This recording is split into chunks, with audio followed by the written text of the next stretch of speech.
নমস্কার সুধী দর্শক। ভারতে প্রায় 23 লাখ হেক্টর নিচু জলা জমির ধান ক্ষেত আছে। বিশেষত আসাম, ত্রিপুরা, মণিপুর, পশ্চিমবাংলা, উড়িষ্যা, উত্তর বিহার ও পূর্ব উত্তরপ্রদেশে এই সব জমিতে গড়ে 4 থেকে 6 মাস পর্যন্ত 1.5 থেকে 6.5 ফুট গভীরতার জল জমা হয়ে থাকে। জমির কিছু অংশে ধান চাষ হয়, কিন্তু বেশিরভাগ অংশে জল জমে থাকার জন্য ধান চাষ হয় না। যদি এই সব জমির নিচু জলা অংশগুলির উন্নতি সাধন করে বৈজ্ঞানিক পদ্ধতিতে মাছ চাষ করা যায়, তাহলে বাড়তি আয় করা সম্ভবপর হতে পারে।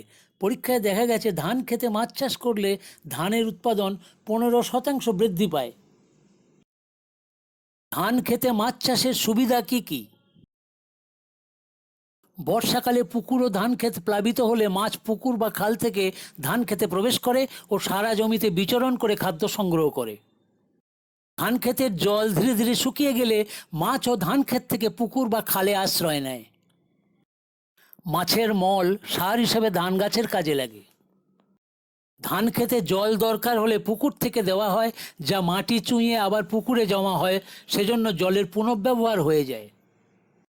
মাছ ধান খেতে খাবার সংগ্রহ করার সময় মাটি ওলটপালট করে, ফলে মাটির নাইট্রোজেন উপরের স্তরে আসে আরও নিচে অব্যবহার্য স্তরে চুঁইয়ে যেতে পারে না, ফলে গাছ পুরো সারই কাজে লাগাতে পারে। মাছ ধান খেতে জন্মানো নানা প্রকার প্রাকৃতিক খাদ্য খায় ও দেহের বৃদ্ধি ঘটায়। ধান খেতে অবস্থিত প্রাকৃতিক খাদ্যগুলি হল ফাইটোপ্ল্যাঙ্কটন, জুপ্ল্যাঙ্কটন, ছোট শ্যাওলা, টিউবিফেক্স, কেঁচো, কাইরোনোমাস লার্ভা, সম্বুক জাতীয় প্রাণী, পচা বা আধ পচা উদ্ভিজ্জ ও প্রাণীজ জৈব বস্তু। ধান গাছের কাণ্ডে যে শ্যাওলা জড়ানো সবুজ পেরিফাইটন জন্মায়, তা মাছের অতি উত্তম খাদ্য। মাছ ধান ক্ষেতের জলজ আগাছা শ্যাওলা খেয়ে নেয়, ফলে ধান গাছ মাটির পুরো সারটাই ব্যবহার করতে পারে। তাছাড়া আগাছা তোলার খরচও বেঁচে যায়। আগাছা থাকলে ধানের উৎপাদন 50% কমে যায়। মাছ ধান গাছের নানা রকম ক্ষতিকারক পোকামাকড়ও তাদের ডিম লার্ভা খেয়ে ধান গাছ সুস্থ রাখে। ধান ক্ষেত ও মাছের পুকুর কত রকমের হতে পারে? এখানে একদিকে ধানের জমি, অন্যদিকে পুকুর। এখানে দুই পাশে পুকুর, মাঝে ধানের জমি। দুই পুকুরের সাথে একটা সংযুক্ত নালা তৈরি করা হয়েছে ধানের জমির মাঝ বরাবর। মাঝে ধানের জমি, 3 দিক ঘেরা পুকুর। চারদিকে ধানের জমি, মাঝখানে পুকুর। ধান জমির মাঝে মাঝে পুকুর কাটানো হয়েছে। ধান জমির এক কোণে মাছ চাষ করা হচ্ছে।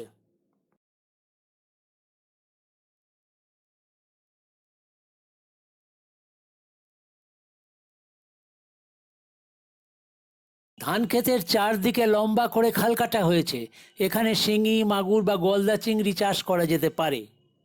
কিভাবে নিচু জলা জমিকে ধান ক্ষেত ও পুকুর বা খালে রূপান্তরিত করবেন? যে জায়গায় বেশি জল জমে সেখানে গ্রীষ্মকালে খাল অংশের মাটি কুড়ে পুকুর তৈরি করে নিতে হয়।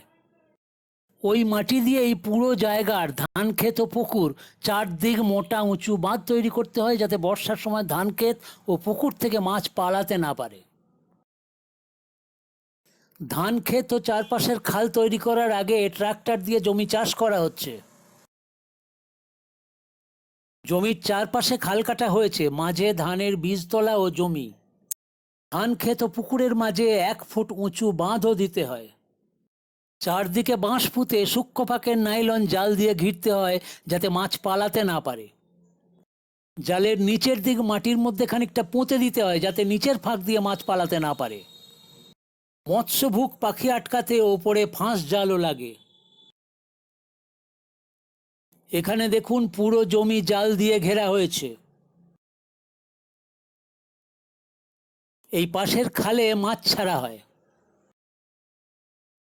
ধান চাষের পঞ্জিকা কখন কি করা হয়? খরিফ ধান চাষ ও বোরো ধান চাষে। চাষকাল 145 থেকে 180 দিন, আর বোরো 90 থেকে 130 দিন। বীজতলা তৈরি ও ধান ছড়ানো খরিফ মে জুন, বোরো নভেম্বর ডিসেম্বর। লাঙল দেওয়া ও সার দেওয়া এপ্রিল মে ও ডিসেম্বর জানুয়ারি। রোপণ পদ্ধতি: জমিতে সরাসরি ধান বীজ ছড়ানো হয় খরিফ ধানের ক্ষেত্রে, আর বোরো ধানের ক্ষেত্রে বীজতলা থেকে উঠিয়ে জমিতে ধান চারা রোপণ করা হয়। রোপণ করা হয় জুন জুলাই ও জানুয়ারি ফেব্রুয়ারিতে। ফলন তোলা নভেম্বর ডিসেম্বর ও মে জুন। খরিফ ধান চাষে বিঘা প্রতি কত সার দেওয়া হয়? জৈব সার হিসাবে 4000 কেজি কম্পোস্ট সার ট্রাক্টর দিয়ে মাটিতে মিশিয়ে দেওয়া হয়। এছাড়া লাগে রাসায়নিক সার, nitrogen 16 KG, phosphate 8 KG, potash 8 KG. এটা 3টে কিস্তিতে দেওয়া হয়: ট্রাক্টর দেওয়ার সময়, ধান রোপণের সময় ও ধান গাছে ফুল আসার সময়। বোরো ধান চাষে রাসায়নিক সার লাগে বিঘা প্রতি urea 9 KG, phosphate 53 KG, potash 9 KG. এছাড়া আরও দুবার ইউরিয়া দিতে হয় ধান চারা লেগে গেলে 14 কেজি, ধান গাছে ফুল আসার সময় 7 কেজি। এখানে ধানের জমিতে সার হিসেবে সুয়েজ জল দেওয়া হচ্ছে, যার মধ্যে প্রচুর পরিমাণে নাইট্রোজেন, ফসফরাস, পটাশ থাকে।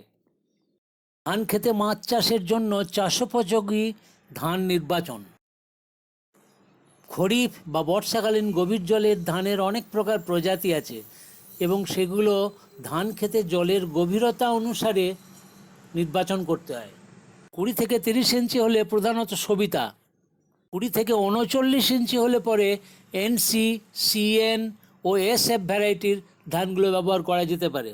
39-এর বেশি হলে জলধি, জলমগ্ন, আচরা, মেঘি, পান্তারস, তিলক কাচারি ইত্যাদি। বোরো ধান বা গ্রীষ্মকালীন অধিক ফলনশীল অল্প দিনের ধানগুলো হলো রত্না, জয়া, পুষা, সম্রাট, পারিজাত। এছাড়াও আছে আইইটি, আইআর, সিআর, সিএনএম, পলমন ও পিএনআর। ধান লাগানোর আগে ট্রাক্টর দিয়ে চাষ করে নিতে হয়। বছরে মাছের কয়টি ফসল হবে নির্ভর করে পুকুরে কতদিন জল থাকে। সারা বছর জল থাকলে একটি বা দুটি ফসল তোলা যেতে পারে। 4-5 মাস জল থাকলে একটা ফসল কেবল তোলা যেতে পারে। ধান ক্ষেতের পুকুরে সারা বছর জল থাকলে যদি একটা ফসল তুলতে চান তাহলে জুলাই আগস্ট মাসে যখন ধান চারা মাটিতে লেগে যায় তখন মাছ মজুত করতে হয় এবং মাছ তুলতে হয় মে জুন মাসে।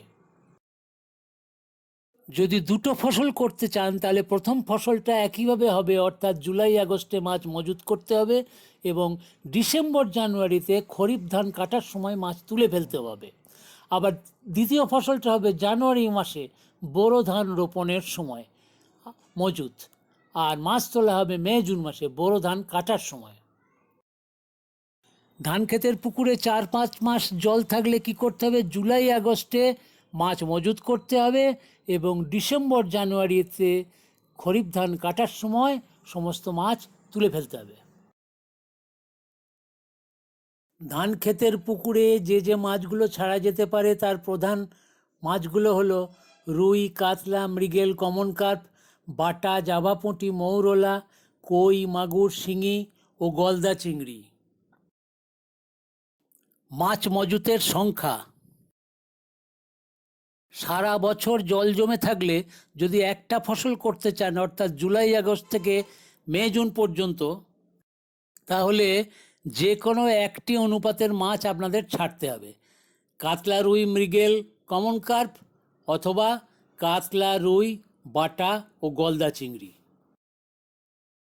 যদি দুটো ফসল তুলতে চান তাহলে প্রথম ফসল হবে জুলাই আগস্ট থেকে ডিসেম্বর জানুয়ারি পর্যন্ত, আগের মতো যে কোনো একটা অনুপাতে মাছ ছাড়তে পারেন। আর দ্বিতীয় ফসল হবে জানুয়ারি থেকে মে জুন পর্যন্ত।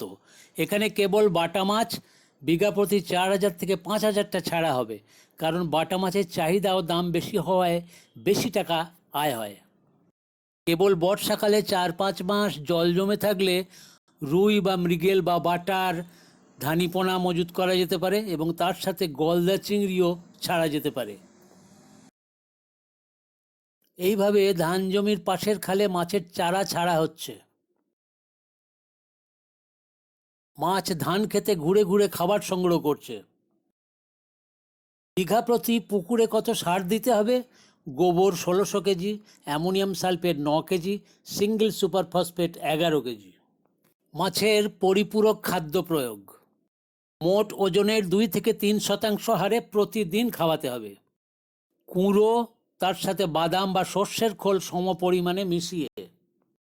চিংড়ি বা শিঙি বা মাগুর বা কই থাকলে তার সাথে শামুক বা ঝিনুকের মাংস দেওয়া যেতে পারে।